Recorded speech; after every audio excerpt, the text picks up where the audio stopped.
Assalamualaikum.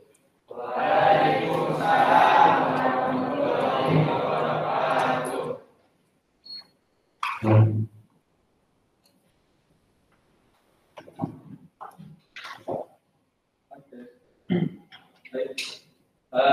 Silakan untuk dipimpin Pak. Pimpinan saya dulu siap berat. Sebelum belajar, mari kita berdoa. Berdoa mulai.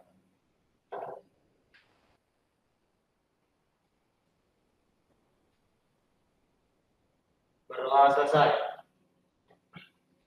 Oke ya. Assalamualaikum warahmatullahi wabarakatuh. Waalaikumsalam warahmatullahi wabarakatuh. Ya, terima kasih kepada kalian semua yang sudah hadir hari ini. Dan walaupun kita di tengah pandemi COVID-19, tapi kita bisa melaksanakan tatap muka walaupun secara terbatas. Oke, kita buka masker dulu ya, biar lebih jelas suaranya.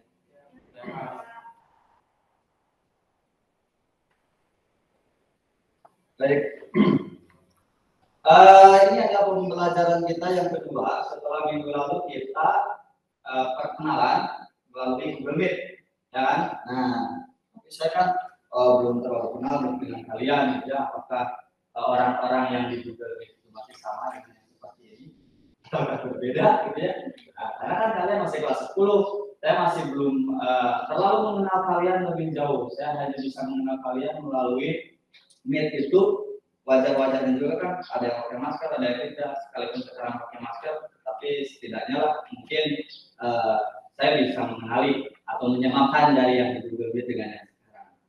Nah, saya buka masker kenapa? Karena memang supaya lebih jelas juga suaranya. Kemudian kalau misalkan jaraknya kita tidak terlalu dekat, itu boleh untuk membuka masker.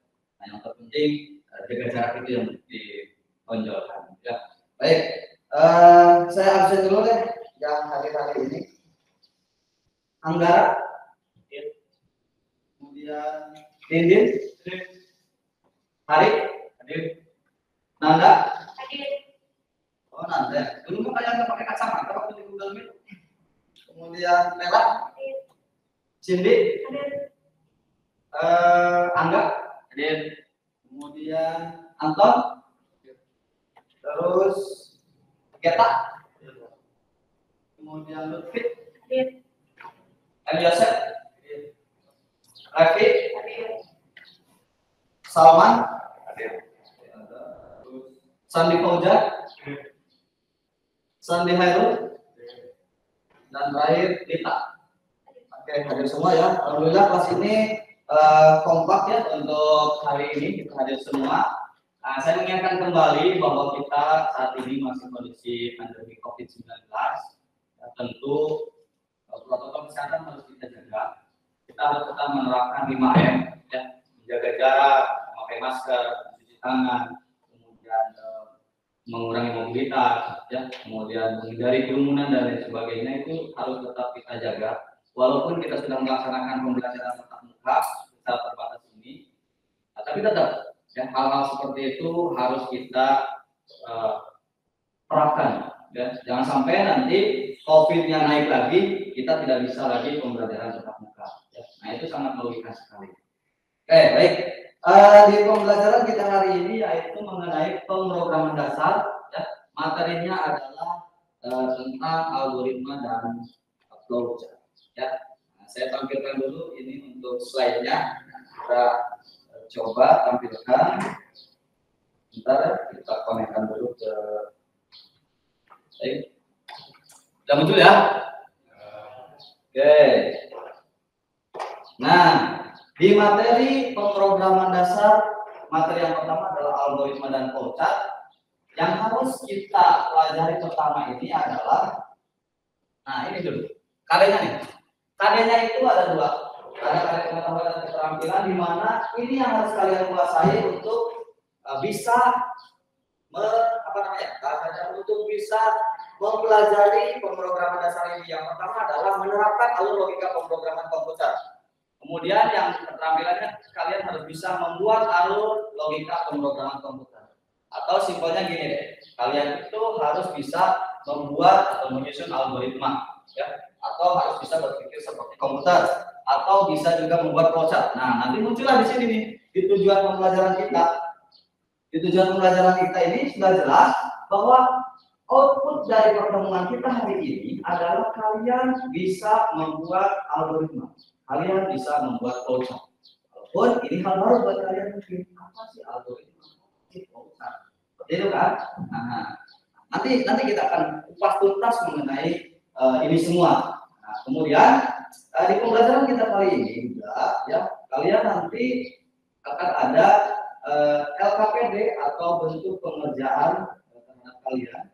Apakah kalian sudah memahami materi yang saya sampaikan atau tidak? Nah, LKPD itu adalah lembar kerja peserta didik. Nanti akan saya bagikan LKPD-nya setelah saya memaparkan materi yang saya sampaikan. Nah, setelah itu kalian isi LKPD. Nanti saya akan jelaskan terkait itu. Ya.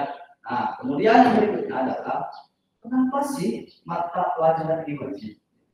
Pemrograman dasar itu wajib karena ini adalah ruhnya RPL. Ya. Nah, kalian sekarang sudah berada di RPL, berarti kalian harus menguasai mata pelajaran ini. Kenapa tuh? Karena yang pertama di kelas 10 itu kalian harus menguasai pemrograman dasar. Nanti dari pemrograman dasar akan lanjut lagi ke pemrograman web, akan lanjut lagi ke pemrograman berorientasi objek.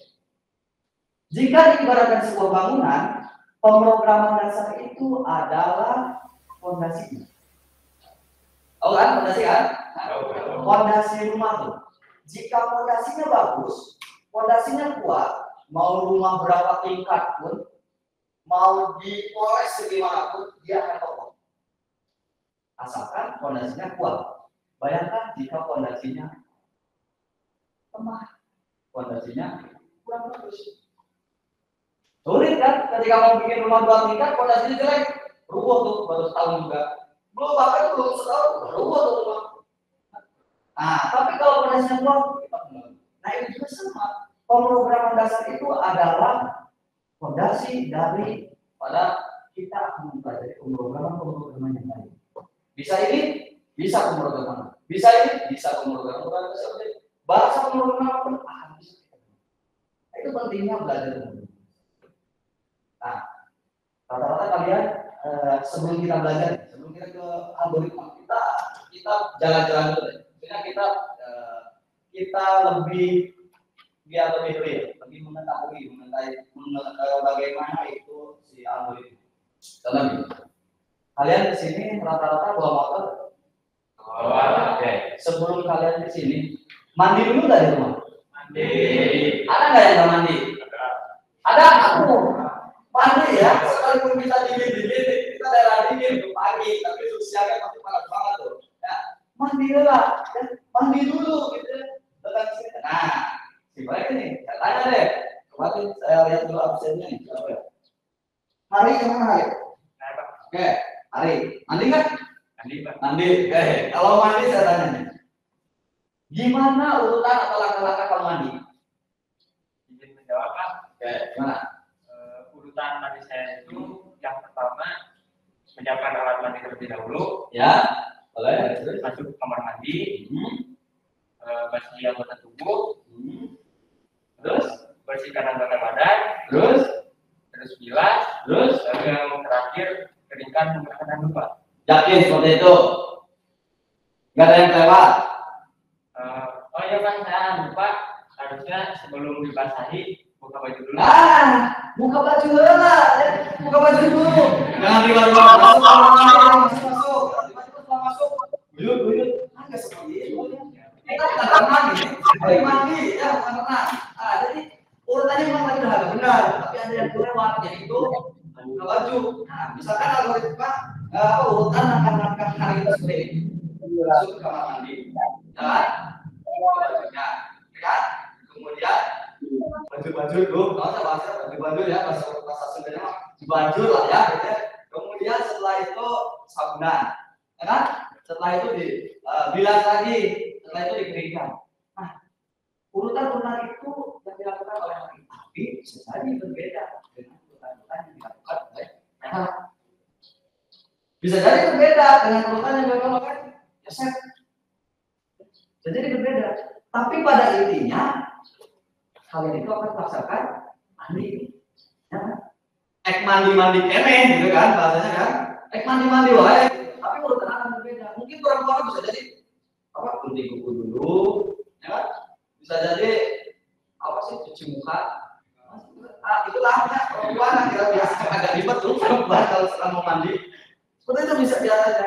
Nah, urutan langkah-langkah yang seperti itu, langkah-langkah sistematis itu adalah algoritma. Itu adalah algoritma. Jadi segala sesuatu yang dilakukan untuk menyelesaikan permasalahan secara berurut dan sistematis itu adalah algoritma. Tadi masalahnya adalah kita mau mandi, gimana caranya, gimana langkah-langkahnya. Tadi dijelasan dari mulai masuk ke kamar mandi sampai keringkan di handuk. Sistematis kan, nggak ada yang dilewat kan. Bayangkan kan, kalau misalkan tadi buka bajunya yang dilewat, bukan mandi berarti namanya, ya. Hujan-hujanan mungkin, gitu kan? Udah lagi kan ceritanya. Nah, jadi algoritma itu adalah urutan atau langkah-langkah yang sistematis. Nah, ini penjelasan detailnya mengenai algoritma. Bisa dibaca kalian di depan ada penjelasan bahwa algoritma adalah urutan langkah-langkah penyelesaian masalah yang disusun secara sistematis dan logis. Dalam kenyataannya, setiap orang bisa berbeda untuk menyelesaikan suatu algoritma. Nah, itu yang tadi saya katakan bahwa setiap orang itu akan berbeda. Mandinya si Hari, mandinya si Perak, mandinya Joseph akan berbeda. Tapi intinya mandi. Paham kan jadi? Ya, mudah kan? Nah, kalau kita ada pertanyaan lagi, Pak, boleh nggak kalau misalkan saya ganti sekarang? Misalkan algoritma berangkat ke sekolah. Tadinya kan urutan langkah-langkah menuju ke sekolah. Gantilah Pak biar agak keren. Algoritma berangkat ke sekolah. Boleh nggak kira-kira? Boleh. Algoritma download aplikasi di Play Store.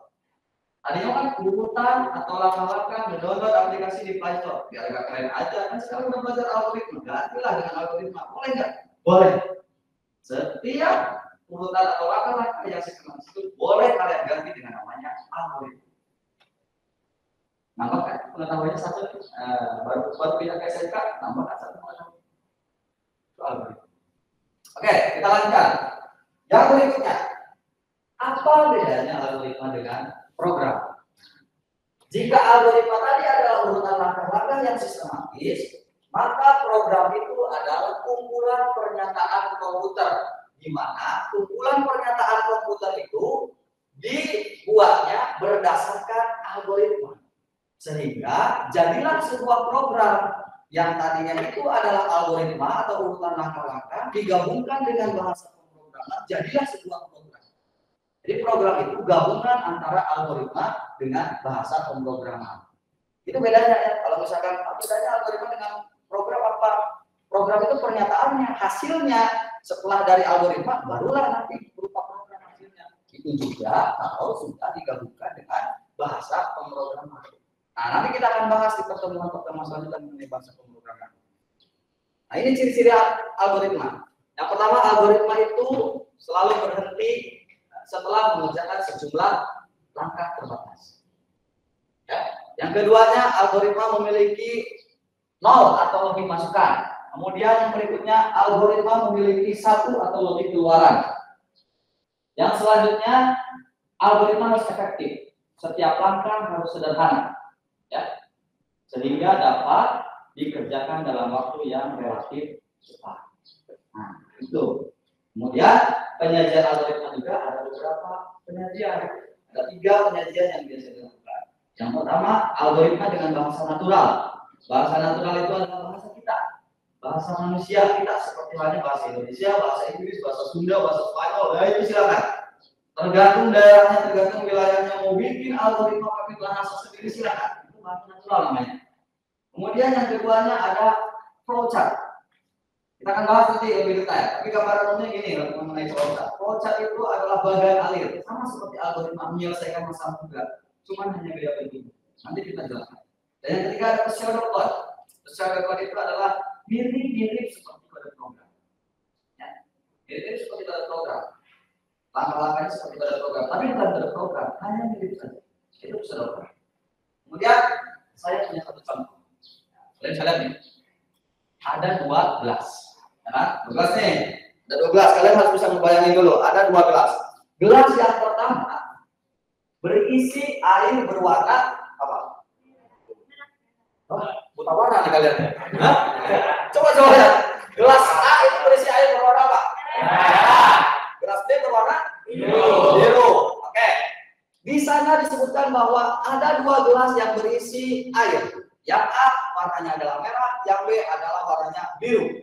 Masalahnya apa? Masalahnya adalah gimana caranya menukarkan air ke 2 gelas tersebut sehingga gelas A menjadi warna biru, gelas B menjadi warna merah. Oke, nah ini masalah nih, masalah. Kita buat nih algoritmanya dari masalah ini. Gimana caranya menukarkan isi air dari gelas A ke gelas B, dari gelas B ke gelas A. Oke, langkah yang pertama. Langkah yang pertama adalah kita butuh 1 tambahan gelas. Ya, bayangkan nih, ada 2 gelas nih. Depan kan, ini gelas A merah, ini gelas B biru. Tambahkan lagi 1 lagi. Gelas kosong, gelas C, ya, gelas C. Setelah itu gimana? Tuangkan air dari gelas A ke gelas C. Sehingga yang warna merah gelas apa? C. Yang A-nya menjadi kosong. Yang B-nya tetap menjadi biru. Nah, jadi urutannya gini. A kosong, B biru, C merah. Langkah selanjutnya, yang B-nya ke mana? Yang B-nya ke A. Jadi pindahkan air dari gelas B ke gelas A. Sehingga yang A menjadi warna biru. Yang B kosong dan yang C warna merah. Langkah selanjutnya, tuangkan dari gelas C ke gelas B, sehingga kondisi airnya adalah nih, gelas A menjadi warna biru, gelas B menjadi warna merah, dan gelas C kosong. Nah, itulah yang dinamakan dengan algoritma untuk memindahkan isi dari 2 gelas yang berbeda dengan 1 tambahan gelas kosong. Itu algoritma yang dibuat saya tuh. Bisa jadi berbeda dengan yang kalian. Apa bedanya misalkan? Misalkan, Pak, saya mau 2 gelas deh, yang kosongnya boleh nggak 2 gelas? Boleh dong. Masa nggak boleh? Pak, mau 3 gelas? Boleh. Kalau misalkan itu bisa.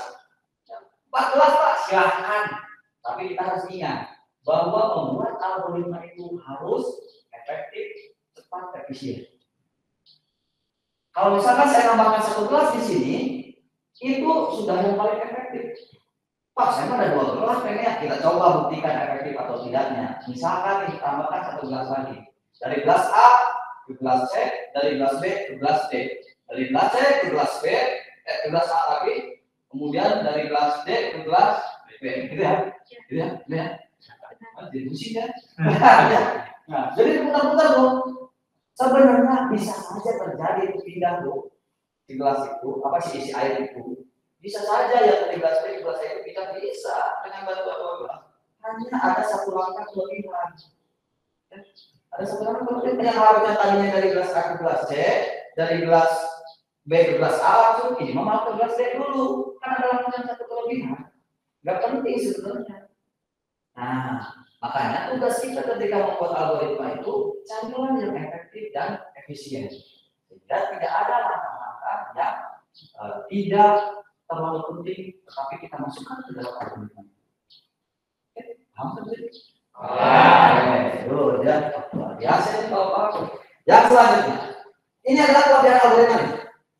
Kelebihan algoritma yang pertama itu pembuatan atau penulisan algoritma tidak tergantung pada bahasa pemrograman manapun.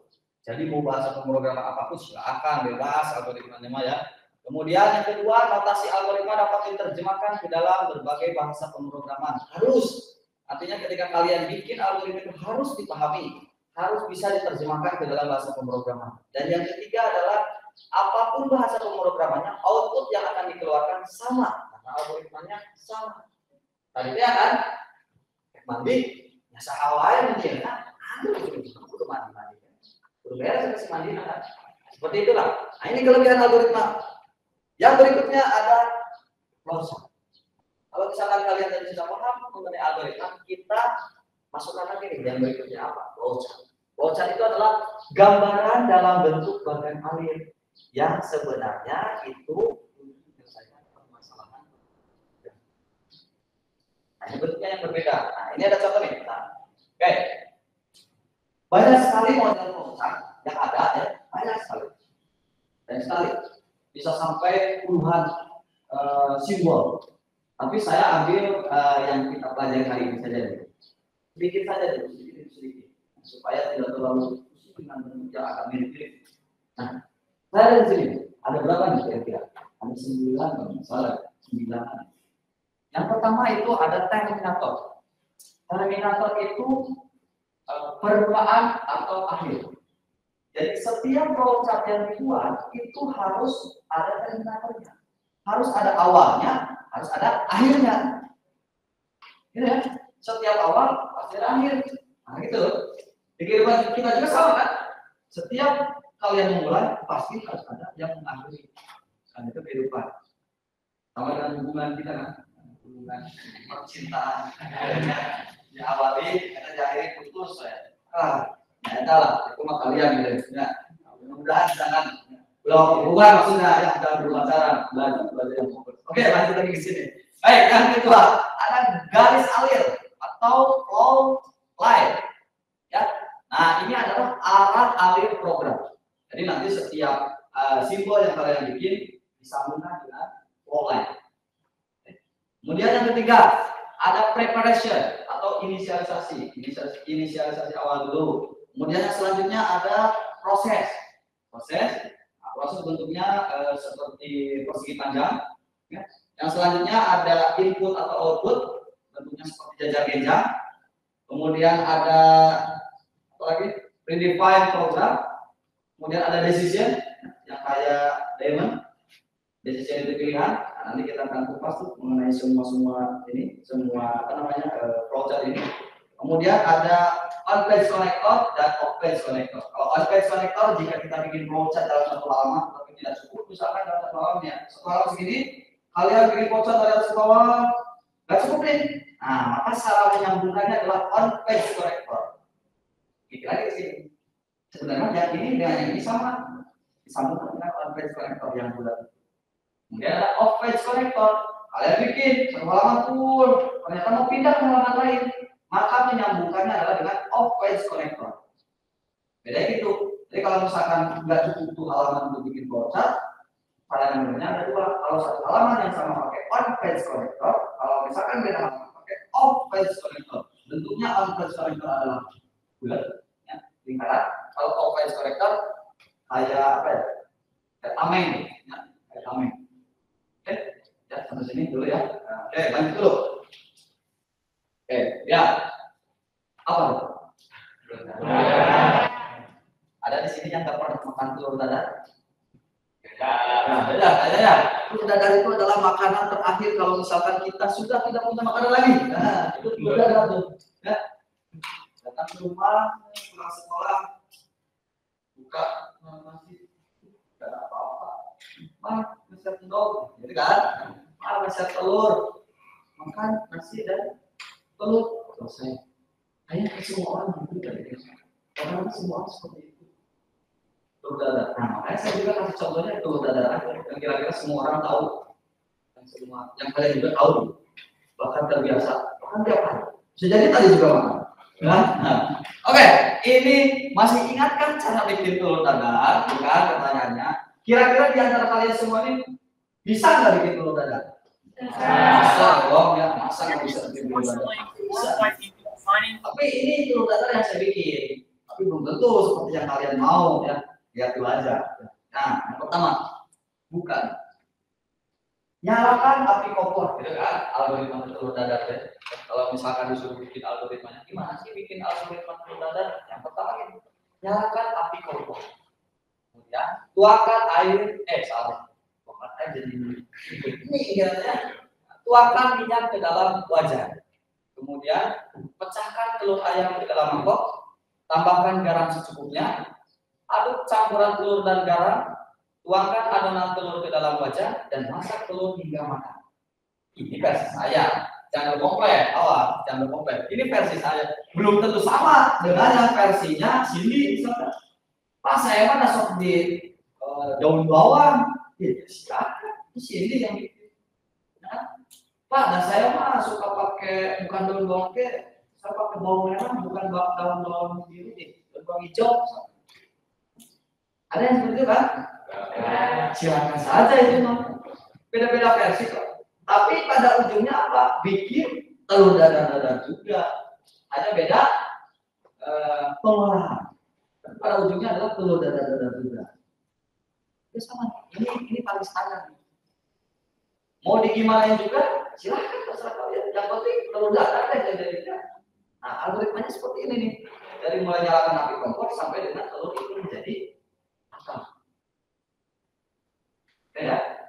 Mulai kebayangkan ya itu algoritmanya seperti apa, prosesnya seperti apa. Nah, dari kasus telur dadar ini kita coba bikin prosesnya nih. Nah, kita coba bikin prosesnya nih di halaman selanjutnya. Ada nggak? Oke. Nah, kita lihat tuh di sana. Selalu diawali dengan terminator, ya kan? Paling atas kan? Nah, start, kemudian diinisialisasi. Nah, bentuknya seperti itu. Nyalakan api kompor. Kemudian yang selanjutnya inputannya, tuangkan minyak ke dalam wajan, pecahkan telur ke dalam mangkok dan tambahkan garam. Itu inputannya. Kemudian diproseslah. Prosesnya diaduk dulu, ya, aduk campuran telur ke dalam garam, tuangkan adonan telur, kemudian masak telur hingga matang. Itu adalah proses. Ingat, simbol-simbolnya beda-beda tuh. Dari mulai terminator, warna bentuknya seperti elips, kemudian inisialisasinya, kemudian inputannya, jajar-jajar itu, kemudian di prosesnya ada seperti persegi panjang, dan diakhiri dengan terminator juga. Ya. Jadi itu tuh dari mulai terminator sampai dengan terminator lagi. Diawali dengan start, diakhiri dengan end. Pak, boleh nggak pakai bahasa Indonesia? Boleh. Silakan. Mau pakai bahasa Indonesia silakan. Jadi mulai Pak, jangan start. Silakan, nggak masalah. Ya, mulai nyalakan api kompor, tuangkan minyak ke dalam wajan, kemudian selanjutnya sampai selesai. Boleh seperti itu. Kita harus pakai bahasa Inggris. Silakan. Oke, nah, kaidah umum pembuatan flowchart itu seperti ini. Tidak ada rumus atau patokan yang bersifat mutlak. Nah, itu tadi kan sama seperti algoritma. Tidak ada yang menentukan bahwa ini seperti ini algoritmanya, ini seperti ini flowchartnya. Tidak ada sebenarnya patokan seperti itu. Karena setiap orang akan berbeda, pemikiran orang akan berbeda-beda. Ya. Kemudian yang kedua, dapat bervariasi antara satu pemrogram dengan pemrogram yang lain. Nah, itu tadi yang saya katakan bahwa ada variasi-variasi dari pembuatan algoritma dan flowchart. Kemudian setiap pengolahan selalu terdiri dari 3 bagian utama: input, proses, output. Yang terpenting ada itu. Oke. Nah, yang selanjutnya, anjuran dalam pembuatan flowchart itu hindari pengulangan proses yang tidak perlu dan logika yang berbelit. Maka seperti tadi, harus efisien ketika kalian mau memindahkan isi dari gelas A ke gelas B. Jangan sampai terlalu banyak hal-hal yang berbelit, gitu kan? Nambah gelas lagi jadi 2, boleh sebenarnya, tapi kan itu terlalu berbelit. Ada cara yang lebih mudah. Yang juga sama flowchart juga. Hindari hal seperti itu. Yang kedua, digambarkan dari atas ke bawah, diberikan tanda panah untuk memperjelas. Karena urutannya selalu ke bawah. Ya, flowchart. Dan yang ketiga, diawali dari satu titik start dan diakhiri dengan end. Diawali dengan mulai, diakhiri dengan selesai. Seperti itu. Oke. Ada pertanyaan? Coba. Siapa nih? Yang mana nih? Coba tangan. saya mah kayaknya malas ke laki-laki. Perempuan aja deh. Sini, kan? Sini ada yang ingin kamu tanyakan? Maaf Pak, izin bertanya. Bagaimana cara membuat flowchart yang benar? Soalnya saya masih kesulitan dalam pembuatan flowchart. Oke, pertanyaannya berarti bagaimana membuat flowchart yang baik dan benar? Benar ya? Sebelum saya jawab, ada nggak di sini yang mau mencoba menjawab bagaimana membuat flowchart yang baik dan benar? Wih, coba nih. Wah, kalau perempuan sama perempuan lagi ada deh. Nanda silakan. Nanda yang pakai kacamata. Apa izin menjawab? Oke, gimana? Menurut saya membuat flowchart yang benar itu yang terpenting harus ada input, proses, dan outputnya. Harus ada input, proses, dan output. Oke, bagus. Nah, betul ya, bahwa setiap flowchart yang dibuat itu, yang terpenting adalah ada input, ada proses, ada output. Masalah buatnya seperti apa? Gimana kalian? Ya, kaidah simbol-simbolnya dipenuhi, ada inputnya, ada prosesnya, ada outputnya, sudah selesai. Itu ya paling penting dalam membuat flowchart. Nah, sini bisa dipahami jawaban dari Nanda? Siap, bisa Pak. Oke, ya, oke. Nah, sekarang kalau misalkan sudah pada paham mengenai algoritma, mengenai flowchart, maka lanjut ke apa ini? LKPD ya. Jadi hal yang harus kalian kerjakan.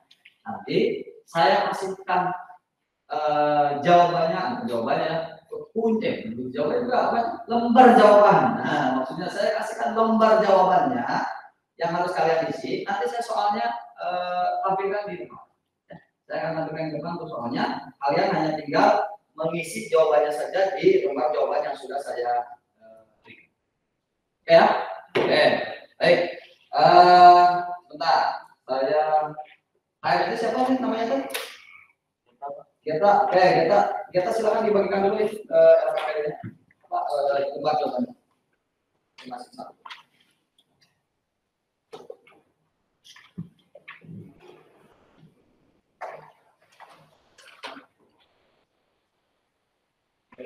Sambil nunggu membagikan nomor jawaban LKPD-nya, saya coba tampilkan dulu mengenai soal. Oke.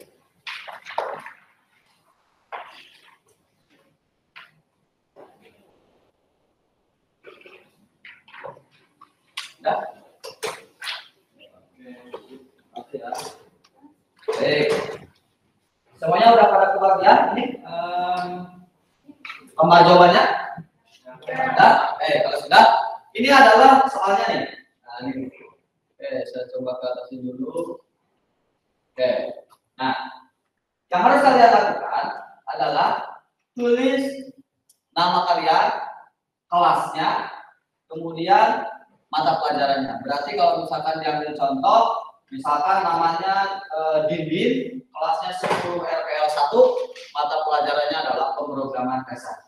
Oke, silakan ditulis dulu untuk identitas. Tulis dulu. Sebelum saya nanti menjelaskan ke bagaimana tata cara pengisian LKPD.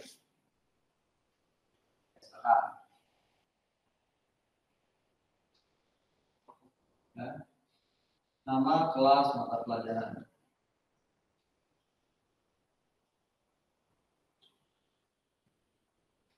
Yang terbaca ya misalnya.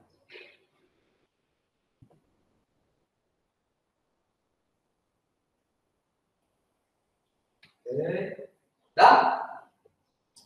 Nama, kelas, dan mata pelajarannya. Silakan untuk diisi.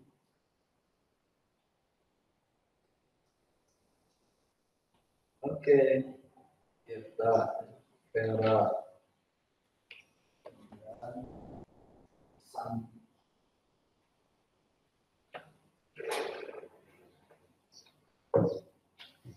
Sudah? Ya. Nah, di LKPD ini, nah, jadi ada kompetensi yang harus kalian kuasai. Tadi udah dijelasin ya di bagian awal mengenai kompetensi dasarnya itu seperti apa. Nah, kemudian tujuan pembelajaran juga sama tadi ketika di awal sudah ada. Nah, kita fokus ke bagian C. Di bagian C ini ada langkah-langkah kegiatan yang harus dilakukan. Nah, ini contoh yang ada di LKPD-nya bahwa nah, di sana ada kebaca nggak? Kira-kira kebaca nggak dari geta kebaca nggak biasa? Kurang baca. Oke, bentar saya coba perbesar lagi. Supaya lebih jelas. Kira-kira segini baca?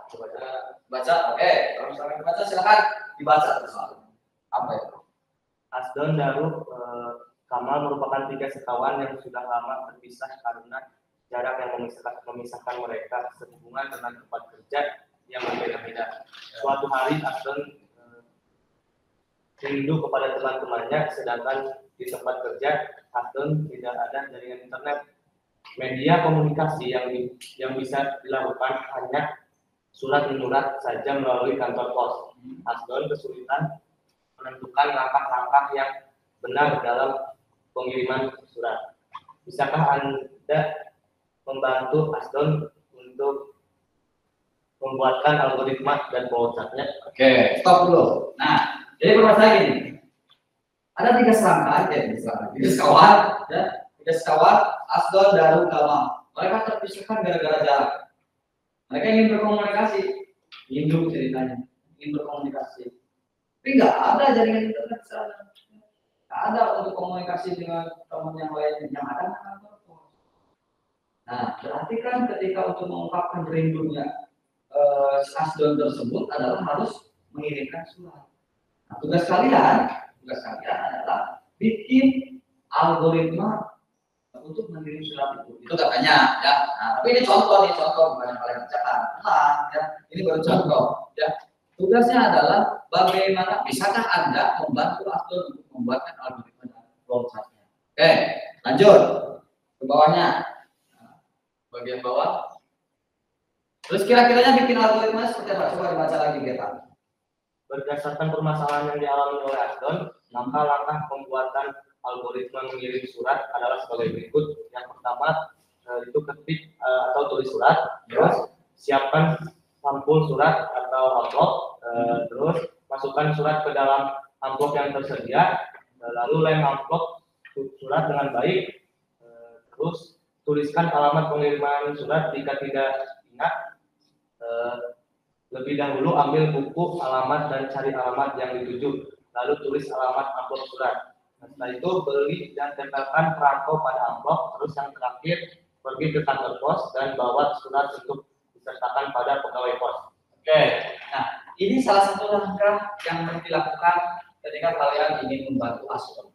Jadi Asdon itu kesulitan tuh gimana caranya bikin algoritmanya untuk mengirimkan surat kantor pos. Oh, ternyata ini algoritmanya itu ketik dulu suratnya, ya, atau tulis tangan, kemudian siapkan sampul surat atau amplop, kemudian masukkan surat ke dalam amplop, kemudian lem suratnya, kemudian tuliskan alamatnya.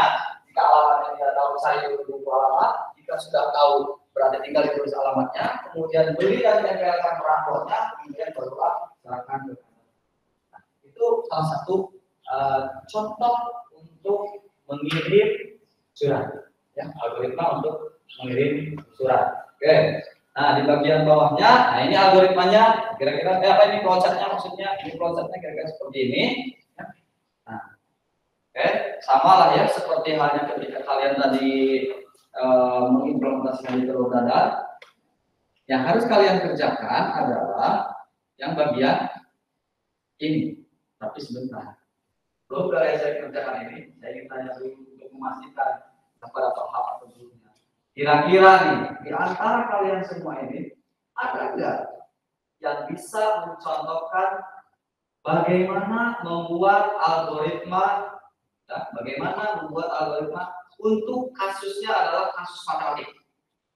Ada nggak di sini yang siap atau bisa membuatkan algoritma untuk kasusnya adalah matematik? Siapa? Siapa namanya? Pak Sandi Polja atau Sandi Hairul? Sandi Hairul. Oke, Sandi Hairul. Silakan. Gimana algoritmanya atau gimana membuat algoritma untuk kasus matematika? Kalau dalam matematika misalkan cara menghitung buat panjang. Cara menghitung luas persegi panjang. Oke, boleh. Terus gimana caranya? Mulai Oke, terus masukkan panjang, masukkan panjang, masukkan lebar, masukkan lebar, terus hitung luas panjang kali lebar, selanjutnya tampilkan hasil selesai. tampilkan hasil selesai. Mulai masukkan panjang, masukkan lebar, hitung luas kali luas sama dengan panjang kali lebar, kemudian tampilkan hasilnya dan selesai. Oke, program ini. Oke, berarti udah paham nih dengan kasus yang berbeda. Dengan kasus matematika seperti itu. Nah, kalian kerjakan.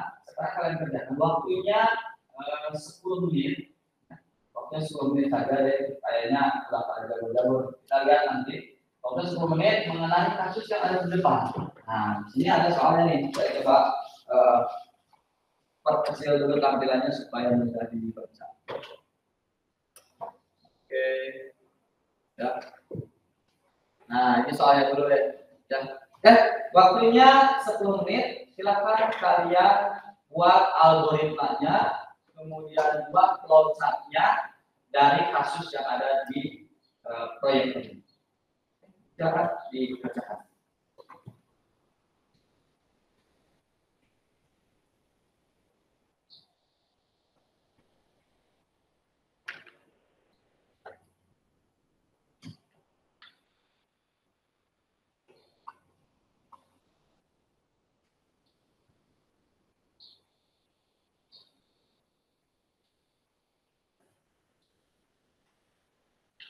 Algoritmanya dulu ya, bikin algoritmanya dulu. Setelah beres bikin algoritma, bikin flowchartnya, kemudian baru disimpulkan algoritma flowchart. Nanti jam 9.47 harus selesai.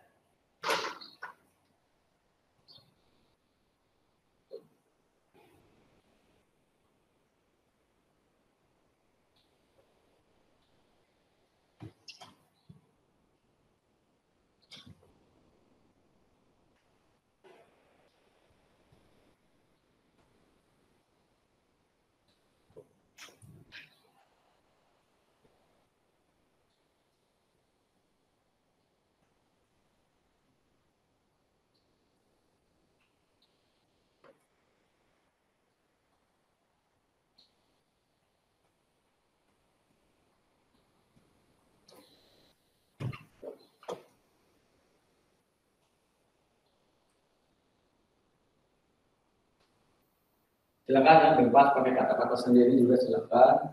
Antara penting terbaca dan memang itu sudah mengikuti aturan-aturan pembuatan algoritma dan flowchart.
Baik, sudah?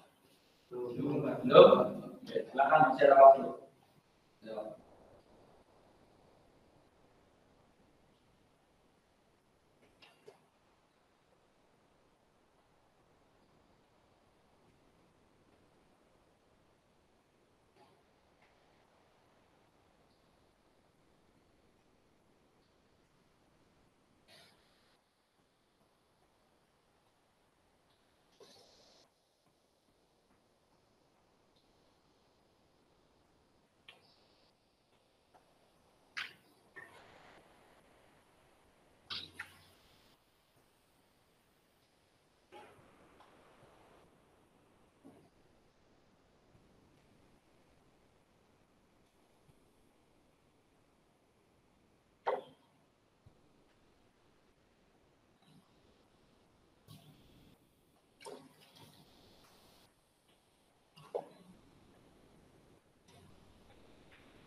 Ada yang kesulitan? Ya. Mudah sih.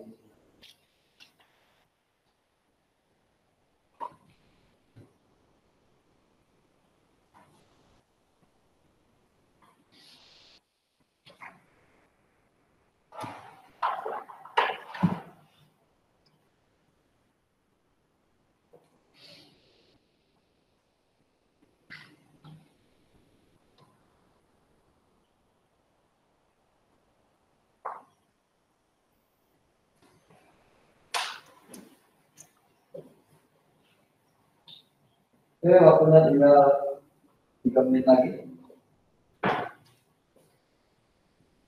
3 menit lagi.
Satu menit lagi ya, Pak.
Oke, waktunya sudah selesai. Sudah selesai semua? Sudah. Oke. Sudah semua ya? Oke, kalau misalkan sudah semua, perhatikan lagi sini. Nah, itu nanti akan saya periksa terkait dengan KPD yang sudah kalian kerjakan. Mudah-mudahan sesuai dengan apa yang tadi saya jelaskan. Nanti coba KM yang ini ya, yang boleh lagi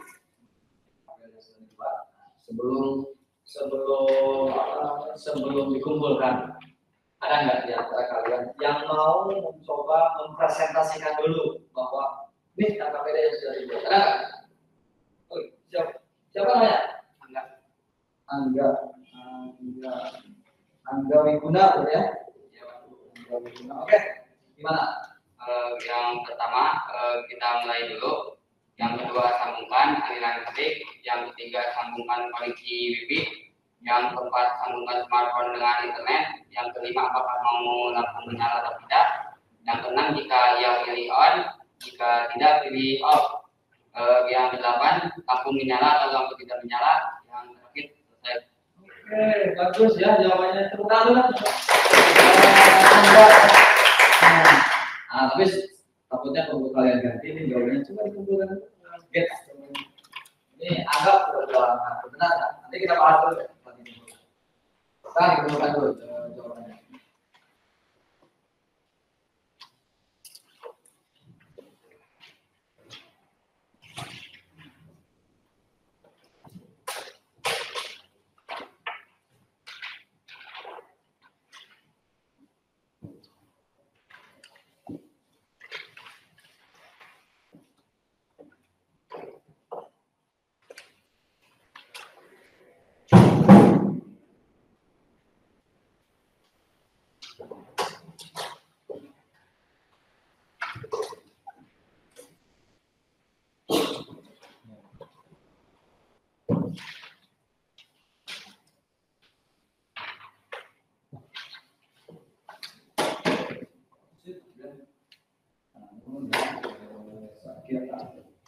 Nah, jadi kita coba ulas sedikit mengenai KPD ini. Ya, KPD ini kasusnya itu sebenarnya simpel. Jadi ada seseorang dengan namanya Sierra, dia itu ingin bagaimana caranya supaya dia bisa menyalakan lampu kamar kosnya tapi dari jauh, itu kan? Jadi dia itu biasanya pulangnya malam katanya, jadi lupa tuh gimana cara atau lupa waktu matiin atau nyalain lampunya. Jadi dia kepikiran gimana caranya ya supaya bisa menyalakan lampu dari jauh kan. Nah, akhirnya harus dibuatlah tuh algoritmanya, flowchartnya dan nanti aplikasinya. Tadi yang juga dikatakan Angga itu benar bahwa sebenarnya hanya cukup menyambungkan ke aliran listrik, ke wifi, ke smartphone atau ke internet, kemudian apakah mau dinyalakan atau tidak, nanti diatur kan di smartphone-nya. Kemudian yang berikutnya lampu akan nyala atau tidak. Simpel itu sebetulnya, soalnya saja yang dibuat agak rumit, padahal intinya mah gitu aja sih ya. Intinya mah bagaimana caranya menyalakan lampu. Nah, nanti saya periksa ini.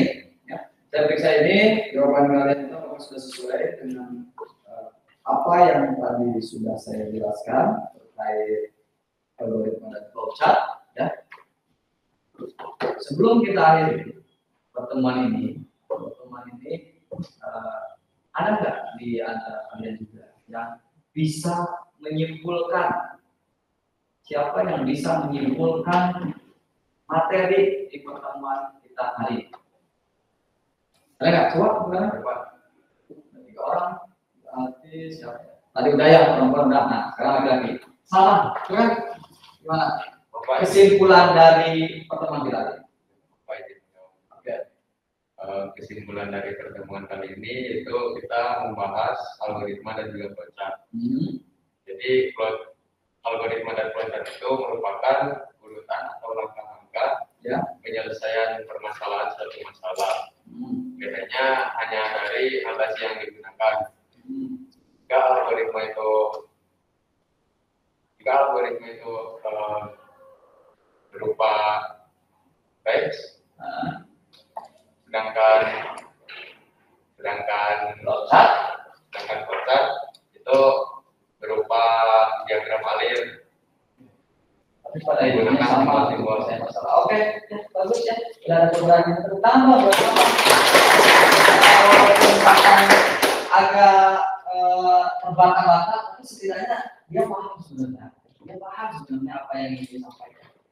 Dia bagaimana cara mengungkapkan. Nah, itu memang permasalahan kita. Juga sama kalau menjadi siswa seperti itu. Nanti sih gurunya ngomongnya naon gitu ya. Tapi kumaha jawabnya deh kan. Gimana ya jawabnya bahasanya gimana?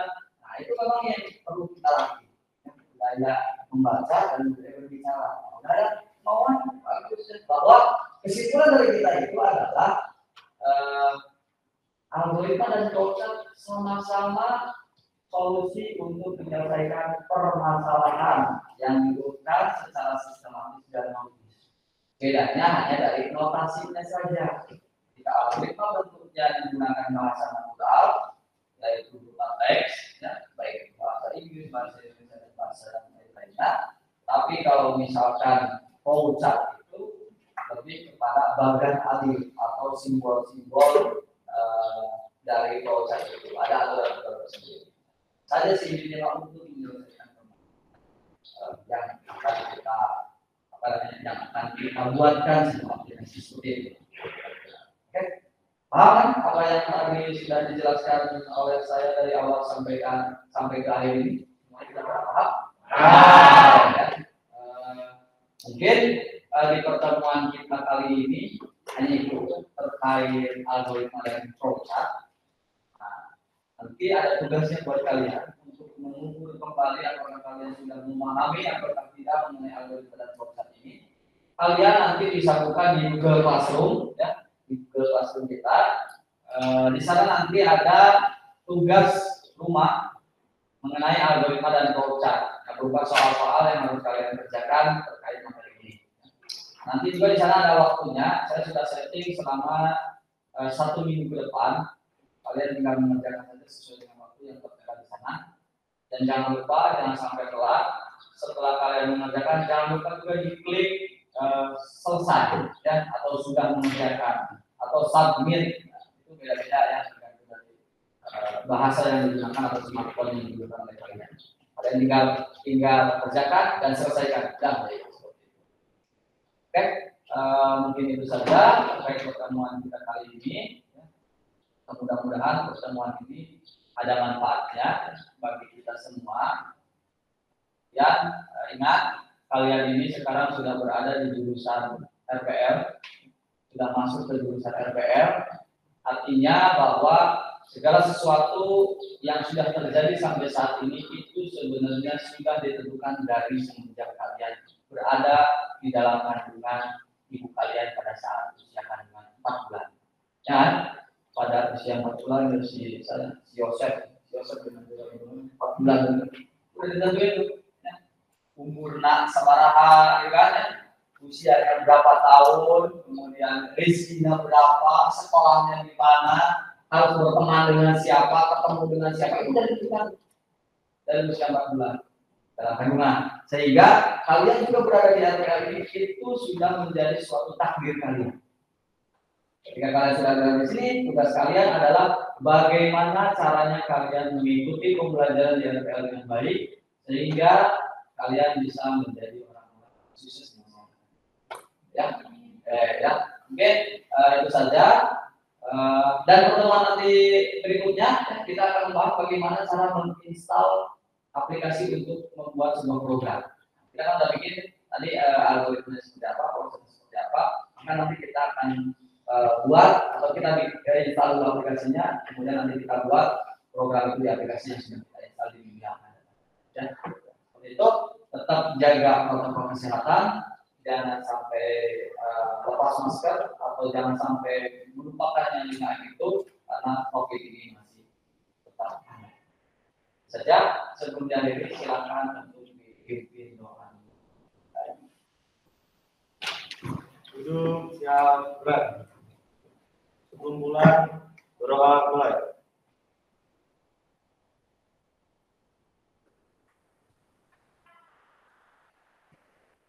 Berdoa selesai. Beri salam.